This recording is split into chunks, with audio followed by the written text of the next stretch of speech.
12 o'clock. So welcome everyone. I'm Jane and welcome along to the Lunch and Learn series today. The Paediatric Society of New Zealand and through the New Zealand Child and Youth Clinical Networks welcome you. Next slide, Mindy. Just a little update on, if you haven't joined before, on the Paediatric Society. So we're an organisation of health professionals working to progress the health and wellbeing of children in tamariki through New Zealand.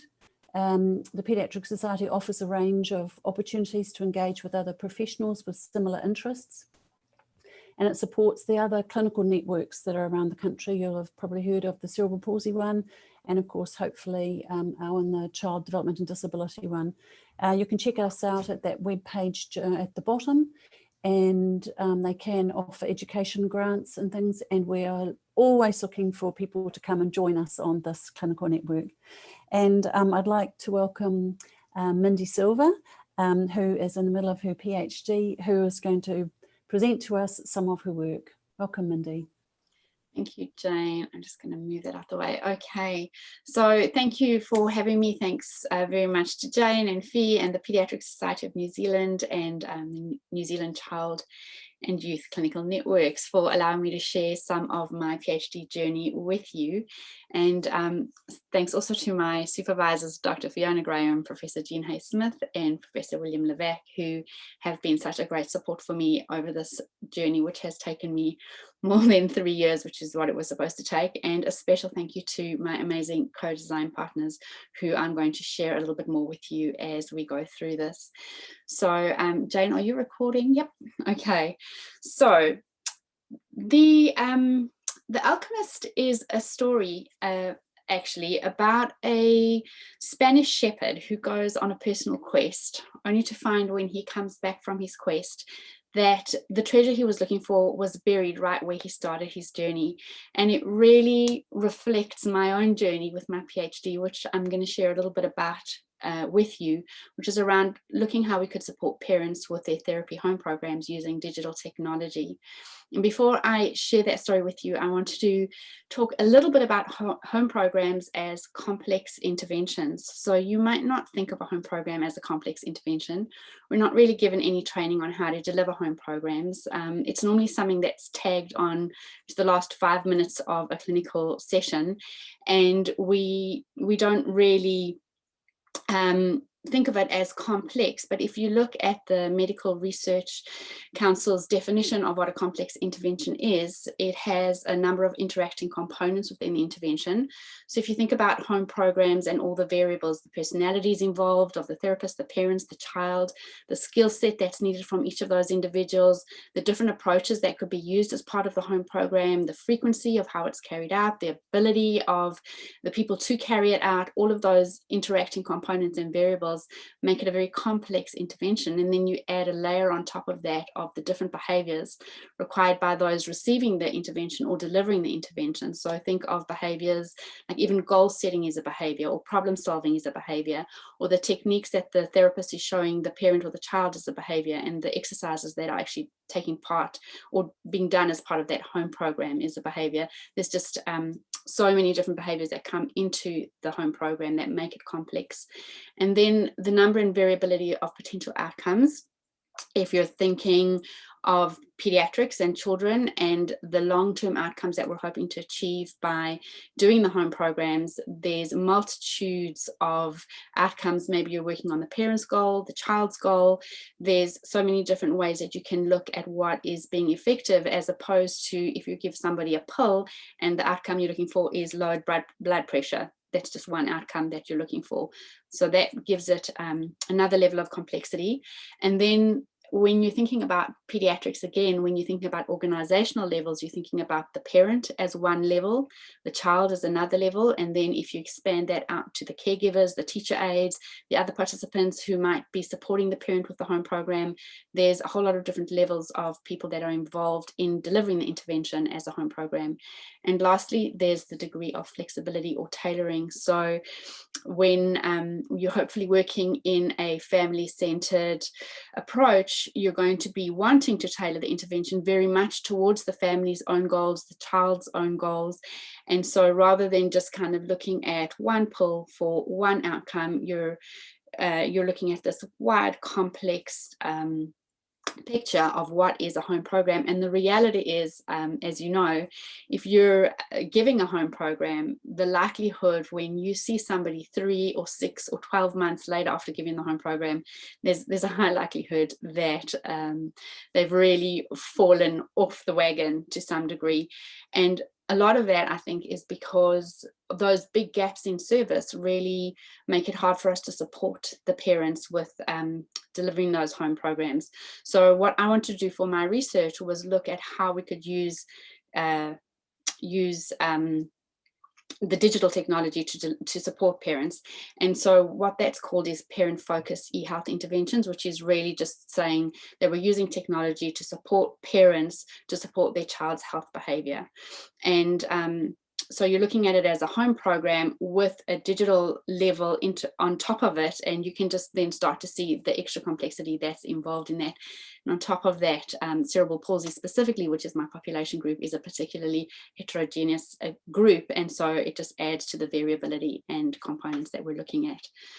So when I went to go look at the literature to see what parent-focused e-health interventions are being used or have already been published, there was none. There was 0 parent-focused e-health interventions for parents of children with cerebral palsy. So there were child-focused e-health interventions where the digital technology was focusing on the child themselves, and there were parent specific digital interventions where the intervention was focusing on the parent's own health, say their mental health or that kind of thing. But there was nothing that was supporting the parents to support their child's health behavior in cerebral palsy. There were in other sort of chronic childhood conditions like autism, cancer, diabetes. They had these parent-focused e-health interventions, but not in cerebral palsy. So with no literature to go on in terms of what the intervention should look like from a digital perspective, and also knowing that the literature showed that 2/3 of people who download health application apps generally tend to stop using them, I was kind of starting with a blank slate. And so I turned to the people with the most expertise in doing therapy at home with children with cerebral palsy, and that was the parents themselves. And so my project was a co-design with parents of children with cerebral palsy, looking at how we can support them with their therapy home program. And I'd like to just explain a little bit about what I mean by co-design. So this definition here is taken from a digital design company. It's not an academic definition, and their definition was guiding stakeholders through a process of ideation and development to develop and raise the fidelity of their ideas, where researchers leverage their expertise without letting their own ambitions or ideas drive the outcome. And when they're talking about researchers here, they're not talking about academic researchers, they're talking about design researchers. And co-design has become fairly popular in research at the moment, which is a good thing, but it generally tends to be a group of researchers and then 1 or 2 stakeholders that represent the population group that is being researched. Whereas my project started off with this idea of using co-design from a technology definition. And so I was the token researcher / therapist in amongst a group of parents, and I was happily outnumbered 8-1. And I'll just introduce you a little bit to my parent co-design stats. So I recruited extensively through community and social networks. I had a lot of help from the CP Society and from the CP Registry. And in the end, I ended up with a spread of parents across New Zealand. It was an online project, so I could have that luxury. They were parents of children with cerebral palsy, GMFCS 3 to 5, across the age bands of 5 to 12, and they represented a nice spread of socioeconomic groups, which they self-rated themselves using the MacArthur scale. And unfortunately, I didn't have any Maori parents volunteer to be on my co-design group, so they were not represented in this particular research project. So blending the co-design principles of digital technology and the co-design principles of research, I came up with 10 steps in my co-design process. The steps were rough and rugged. There were many slips and barriers. They were a steep climb. And as a result, I only got to step 7 in my PhD, with a step 8, 9, and 10 being flagged for a postdoc, hopefully. But today I'm sharing with you the middle steps, so steps 4 to 6. Okay. So I started off in preparation for those steps with individual semi-structured qualitative interviews. And I started off really trying to understand what parents think about therapy home programs and what they're actually doing related to these. So sitting down with someone for 2 hours and focusing on just trying to understand the experience without needing to fix it or to help or to suggest change in any way is it's a truly transformative experience. As a clinician, we enter conversations looking for opportunities to intervene, to offer a solution, or at least a helpful suggestion. So having the luxury of really just being able to truly listen for the sole purpose of understanding removes that pressure and allows you to see things in a very different light. It's an amazing experience. So you can see at the top there, during the interviews, the parents shared ideas and tips and stumbling blocks and wishes, and I gathered those all up into this mind map. Now, it's not clear, so don't get frustrated if you can't see the nitty-gritty details.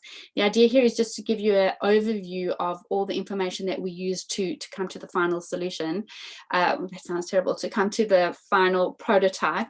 And I haven't shared the nitty-gritty details with you, partly because it also hasn't been published. Some of it is not properly anonymized, and I just kind of wanted you to get a feel for it. So this slide, and there'll be more following, are not clear to see, and don't feel frustrated about that.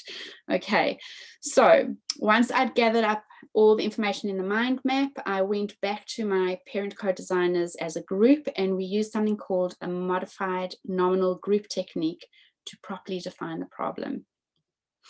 So nominal group technique is a structured multi-step group meeting technique. It's used to generate and prioritize responses to a specific question by people who have expert insight.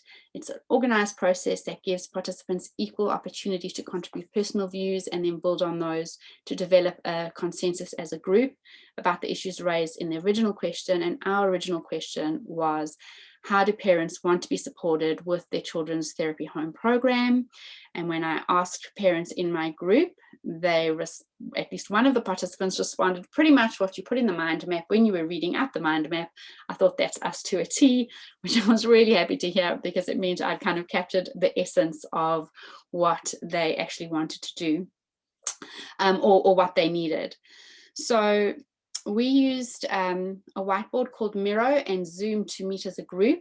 Keep in mind, this was before COVID, so parents were still using regular work hours, children were still at regular school hours, and it proved incredibly difficult to get 8 parents to meet together all in one sitting, even though I was able to be very flexible with times and they were meeting from home over Zoom. So what happened was we landed up having 2 of these meetings, and they pretty much were a direct copy of each other, and I had different groups of parents in each one. And what you're seeing here is the Miro whiteboard. This is an actual snapshot from the original meeting, and those little things that are moving are the parents' cursors moving as they participate in the nominal group meeting. So parents were first walked through that mind map, as I said, and then all ideas and thoughts that they'd gathered were shared with them. And then we just took 15 minutes for parents to write down their own ideas about how they wanted to be supported with home programs. And each idea was put on a separate post-it note or sticky. And we just kind of gathered as many ideas as we could. And then we used something, this is some of the ideas I just thought I might share with you. There were some amazing ideas. Some of them were very specific, some of them were very general. And yeah, we're not going to get into details of all of them because we're going to get to the main nitty-gritty ones. But what we did was we took those ideas and then we focus mapped them. When you focus map things, you put them on first on the y-axis and then on the x-axis, looking at different criteria. So first up and down was what would be the most effective in supporting parents with their therapy home program from most to least. And parents would each take a turn. We went in consecutive order. The parent would choose a sticky note, read it out loud so that everybody was paying attention to the same note, and then place it somewhere on that board in terms of preference or how effective they thought it would be. And then after that, we did the same thing from left to right, keeping the same order on the y-axis and then moving across on the y-axis from hardest to easiest in terms of how we would use technology. And in the end, we landed up with a grid that you see on the left, and those were each given a rating number depending on where they fell on the grid. And then we took the top 10 and kind of grouped them together into similar categories. And we took the top 10 from both meetings and grouped those together and summarized them and then added them to a voting board. So that first part that I've just shown you was an example of a synchronous online technique. And this here is the asynchronous technique where we kind of summarized the ideas, put them on the board, and then parents had a week to comment and discuss them. And I would kind of send them an email every day, just reminding them to log on and check if anybody had made any more notes. And then we discussed them. And at the end of the week, we voted on them. So parents were given 6 dots and they could choose where they put those dots on the board in terms of their preferences. They could put all 6 on one or split them out as they wanted to. And before I share the voting results with you, I wanted to share a few insights that I'd gained at this point in the journey. The question of how we're doing partnerships with parents was particularly thought-provoking for me.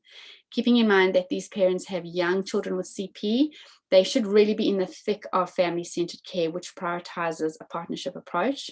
And as we started to sort through these ideas and the parents were reading out the sticky notes, one of the parents chose an idea related to recognizing parents as skilled professionals in their child's team.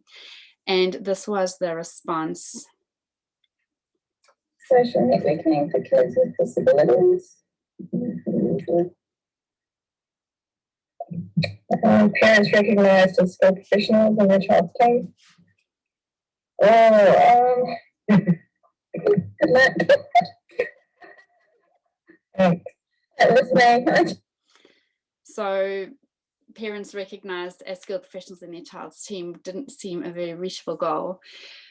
Parents didn't want to be shielded from the difficult discussions. They're fully aware there's no one right answer to address their child's needs. On a similar situation, one of the parents had posted an idea about being able to post a question to a board and having a whole bunch of different therapists answer the same question. And I said, well, wouldn't that be confusing and more sort of difficult to then decide what to do? To which she replied, if I had 20 OTs in a chat who gave me 20 different ideas of seating or even a handful of activities, I've got a huge bag of tricks to work with to try in different places.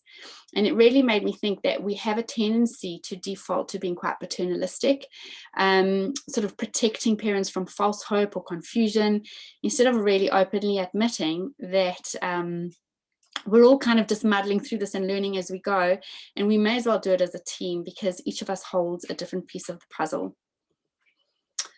So at the end of the study, at the end of this part of the study, I had really recognized parents valued the therapy home program, at least the parents in this co-design group.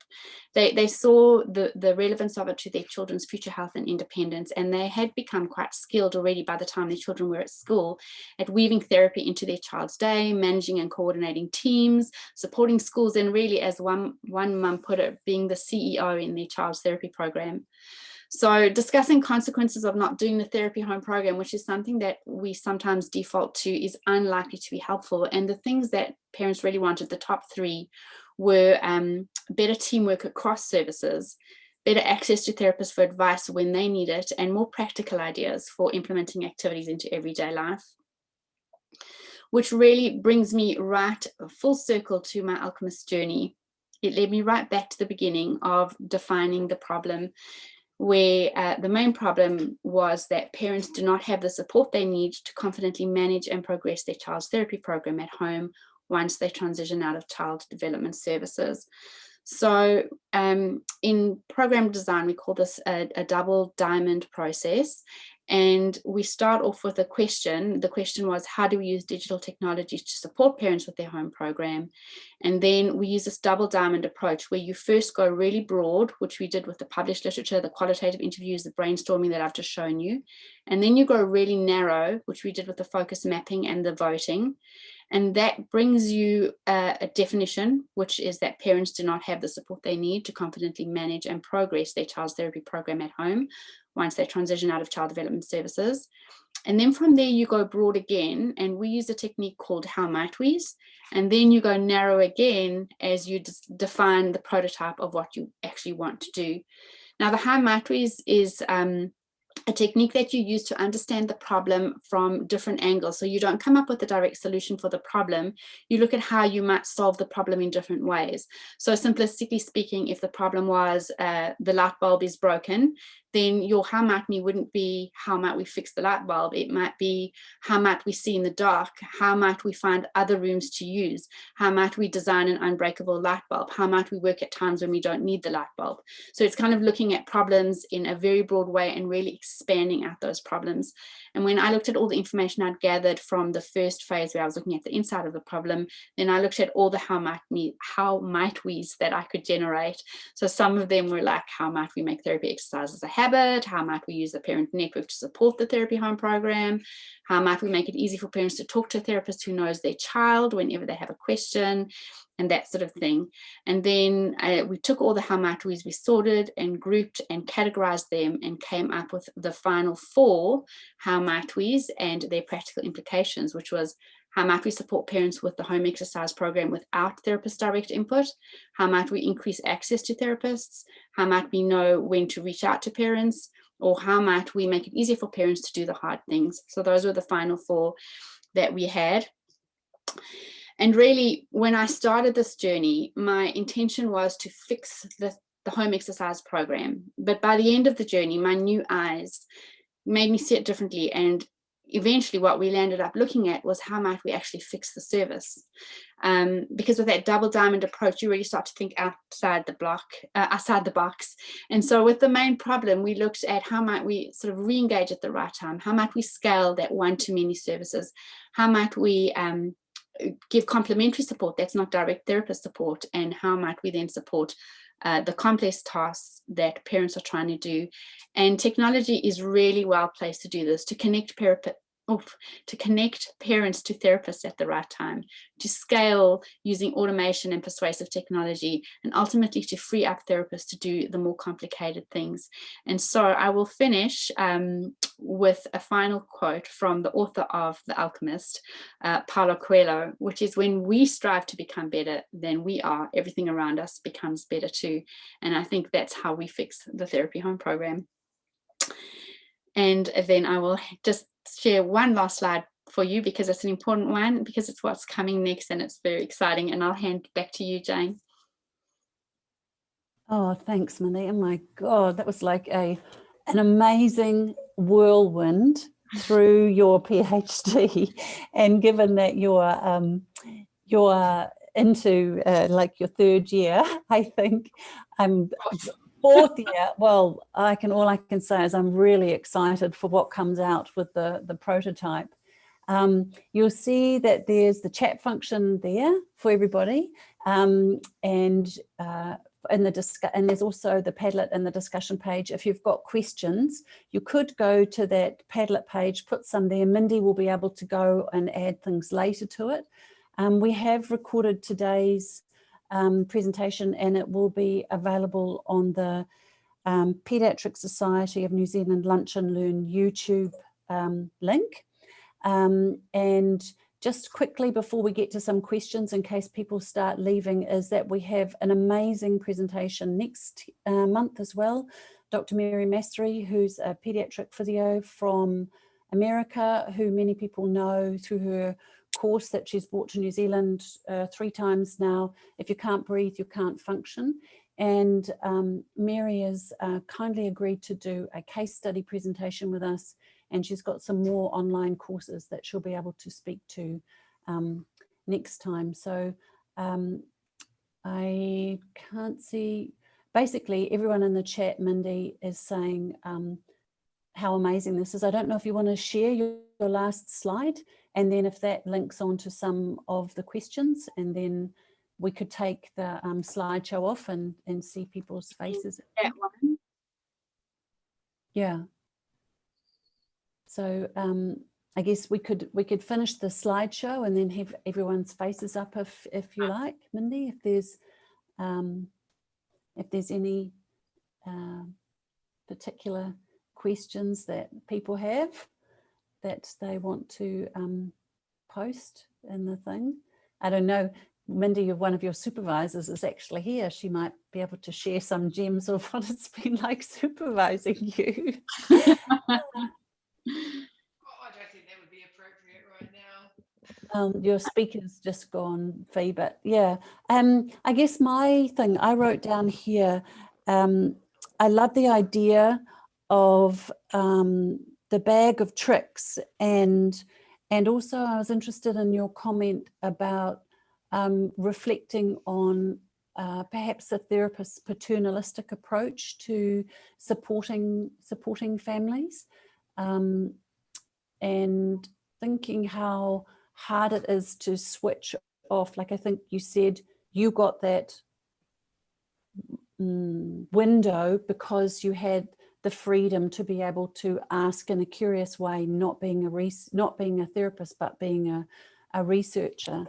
And I wonder if you had any gems for the rest of us who are actually having to be clinicians at the same time. Well, I did think when I was doing the qualitative interviews that really, if you just sit down with a parent and just ask questions, some of the parents were old patients of mine who I thought I knew really, really well.